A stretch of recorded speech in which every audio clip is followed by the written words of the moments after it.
Dickinson will be on Apple TV Plus. It's based on the life of America's famous poet from the 19th century, Emily Dickinson, who was mostly unpublished during her lifetime.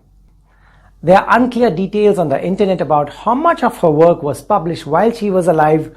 Most articles say that 7 poems were published while she was alive, that too not in her name. And when she passed away in May 1886, her sister Lavinia found 1800 poems and made sure all those get published.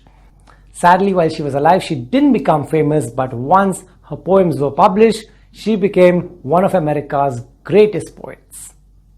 HAILEE STEINFELD plays Emily Dickinson, and I have to say that's just great casting. I in fact interviewed her last year for Bumblebee, and I could make out that she has the spunk, she has her answers ready. So this is just perfect casting. Now one would think that why cast someone who's spunky for a role of a recluse?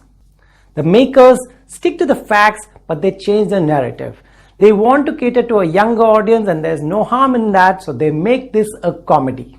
And that's very brave of them, and nothing wrong in that. One can watch this and just imagine what would her life be if her father had allowed her work to be published.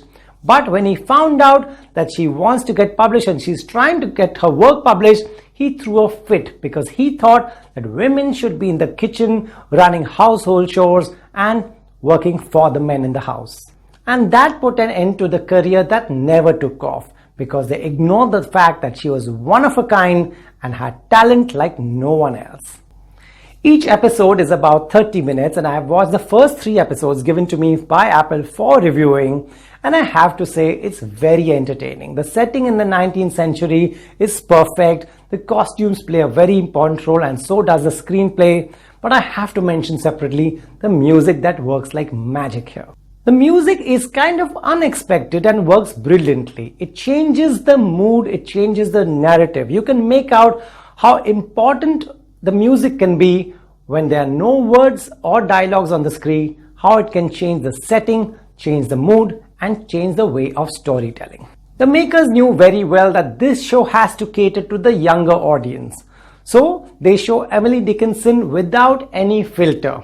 She kisses her boyfriends, she kisses her girlfriends, she throws party, and she lives the life just the way she wants. And there are no filters out there. That's the fun of watching shows online. And I feel this is a great way of storytelling. An old story packaged in a new way for a young audience on a new platform. Old wine in a new bottle, nobody minds that. I've watched quite a few shows on Apple TV Plus, and I have to say Dickinson is one of the best shows, not just on Apple TV Plus, on the internet.